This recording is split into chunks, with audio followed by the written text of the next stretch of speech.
Бокстан кеткен соң немен айналысасыз? Соны білгім келіп еді.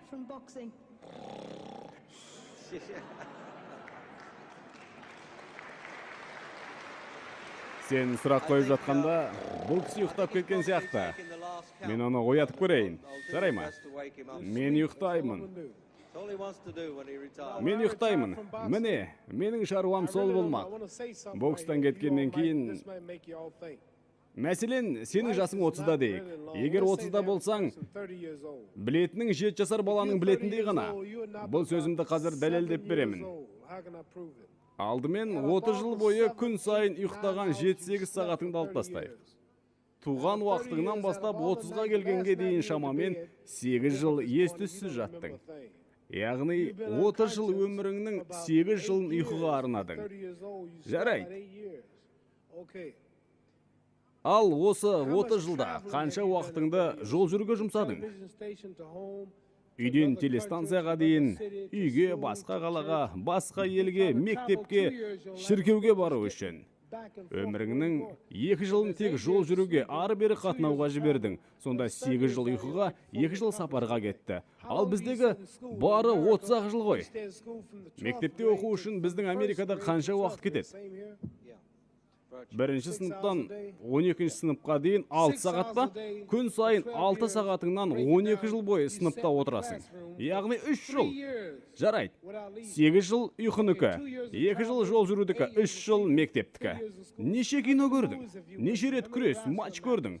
Қанша уақытыңды көңіл көтеруге жұмсадың? Қаншама театр қойылымы, кино, бейсбол ойындары? Жобамен оғанда 2 жыл кетеді. Айтып отырған өтірік емес екен, өздеріңіз де түсініп отырсыздар. Яғни, сен балалы шағалы болып, ипотекаға үй алып, оны төлеп бітемін дегенше жасың 60-қа келеді. Демек, өмір жасыңда қысқа. Өмірдегі сапарларыңда, ұйқыңда, мектепте оқуыңды, көңіл көтеруіңді ескерсек, сен өміріңнің жарсын ештеңе істемей өткізесің деген сөз. Не айтқым келіп отыр? Менің жасым 35-те. 30 жылдан кейін 65-те болам. Ал 65-ке келгенде мен көп нәрсені істей алмай қалам. Істейтін нәрсе де көп болмайды.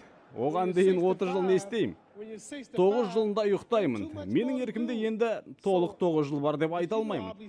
Американы аралап жүруім керек. Күніне 6-7 миль жол жүремін дейік. 30 жылдың 4 жылы сапарға кетеді. Яғни 9 жыл ұйқыға кетті. Кино, тағы басқа көңіл көтеретін нәрселер 3 жылымды ұрлайды.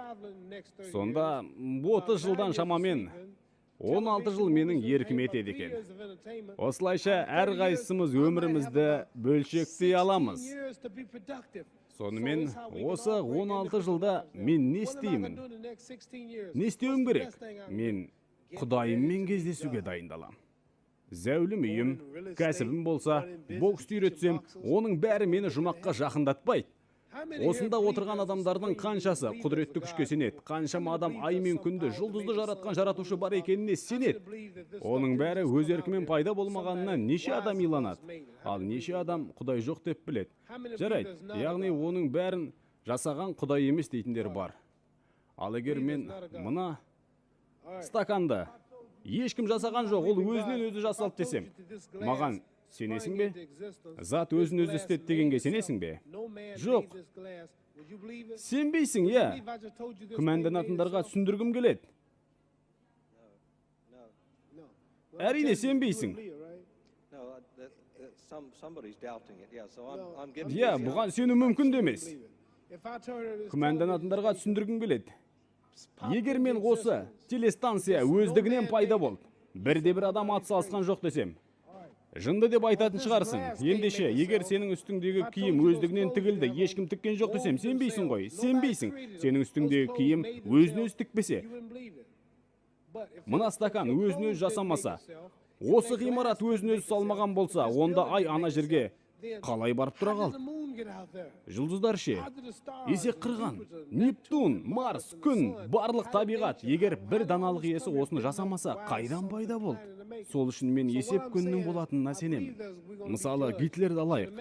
Еврейлерді қырды. Сол адам жазадан оп-оңай құтылып кете ме? Оны біреу жазалайды. Қазір болмаса өлгеннен кейін. Сондықтан бокстан кеткен соң мен не істеймін? Мен Құдаймен кездесуге дайындаламын. Мен мінген ұшақ құлауы мүмкін. Елімізде ұшақтар құламай жатыр ма? Адамдар күн сайын өлмей жатыр ма?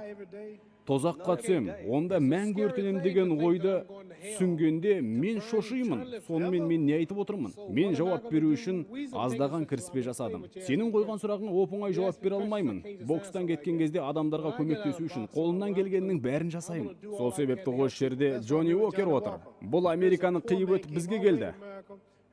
Оған шамалы ақша керек болды. Біреулер маған өтініш жасады. Құдай бәрін көріп тұр. Джо Фрезерді ұрғаным үшін Құдай маған разы болмайды. Құдай біздің өзара қарым-қатынасымызға қарайды. Бір-бірімізге көмектесіп жүрміз бе? Сондықтан менің өзімнің атымды қайырымдылық істерге, адамдарға көмектесуге, бірлікке жұмсамақпын. Адамдар діни көзқарастар үшін бір-біріне шабуыл жасайды.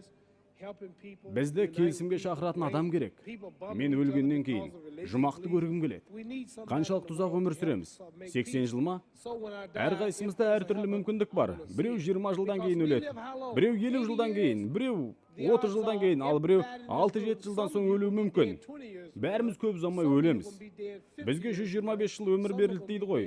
Оған толық жете алмайды екенбіз.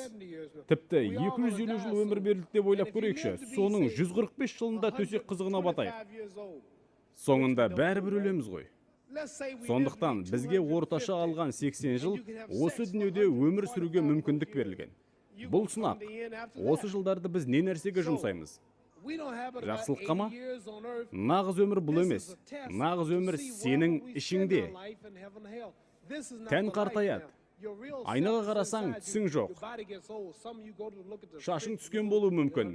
Бірақ жаның, рухың ешқашан қартаймайды. Тәнің рухыңды көтеріп жүрген уақытша көлік қана. Сондықтан Құдай біздің рухымызды сынайды. Біз не істейміз? Бір-бірімізге қандай қарым-қатынас жасаймыз? Ертең жұмақтан орын бұйыра ма? Бұл өмір ұзақ тұрмайды. Мына ғимарат құрылысшылар кеткеннен кейін көп тұрмайды. Англияның бірнеше патшайым болған. Бәрі кетті. Бәрі кетеді, жаңадан ұрпақ келеді. Біз де қалмаймыз. Уақытша ғана қожайынбыз. Иелігімізде ештеңе жоқ. Тіпті балаларымыз да біздің меншігіміз емес. Өтірік айтып отырмын ба? Әйелің сенікі емес. Өліп қалғаннан кейін, бір жылдан кейін қайтып келе алсаң, төсегіңнен әйеліңді таба аласың ба? Әйелің де сенікі емес. Мен әйеліммен ажырасып кеттім, ол туралы оққан боларсыздар. Қазір менің 4 балам басқа адамды әке деп атап жүр. Олар енді мені көрмейді. Сен балаларыңның иесі емессің, сен отбасыңның иесі емессің. Мен не туралы айтқым келеді? Өмірдегі ең маңызды нәрсе өлгеннен кейінгі жағдайың. Жұмаққа түсесің бе, тозаққа түсесің бе? Мәңгіге қайда боласың? Мәңгілік деген қаншалықты ұзақ? Есептеп көріңіздер. Сахара шөлін алайық. Онда құм көп, Енді сондағы бір түйір құм 1000 жыл деп ойлап көріңіздер. Өлесіңде тозаққа түсіп жанасың. Мәңгілік. Соңы жоқ. Бұл дегеніміз қаншалықты ұзақ екенін ойлап көріңіздер. Сахара құмы біткенше, әр 1000 жыл сайын бір түйірді алып тастап отырасың. Міне, бір түйір құмды алу үшін 1000 жыл күтесің. Одан кейін екінші құмды алу үшін тағы 1000 жыл күтесің. Тағы күтесің. Қаншалықты ұзақ? Елестетіп көрдің бе? Американың пайда болғанына 200-ақ жыл болды. 1000 жылға жету үшін әлі 800 жыл күтуіміз керек. Сондықтан бір күні өліп, тозаққа түсуі мүмкін деген ой менің зәремді ұшырады. Ұшағым атылып кетуі мүмкін. Үнемі жолаушылап жүрем ғой. Тозаққа түсемін. Құдай менің рухымды есепке алады. Адам өлтіре аламын, ұрлық жасай аламын, биліктің қолына түспеуім мүмкін. ФБР мен Скотланд Ярд мені ұстай алмауы мүмкін, бірақ мен өлген кезде менің әрбір ісім жазылып тұрған жерге барамын. Онда мен жасырына алмаймын. Не тозаққа, не жұмаққа түсемін. Демек, мен қалған 16 жылында не істеуім керек? Құдаймен кездесуге, жақсы орынға түсуге әзірленуім керек. Бұл маңызы бар іс қой, солай емес пе? Арнайы Бекзада журналы үшін аударылып дыбысталды. Мәтінін оқыған Мұхаммед Әли Болатұлы. Монтажын жасаған Қанат Мыңбаев.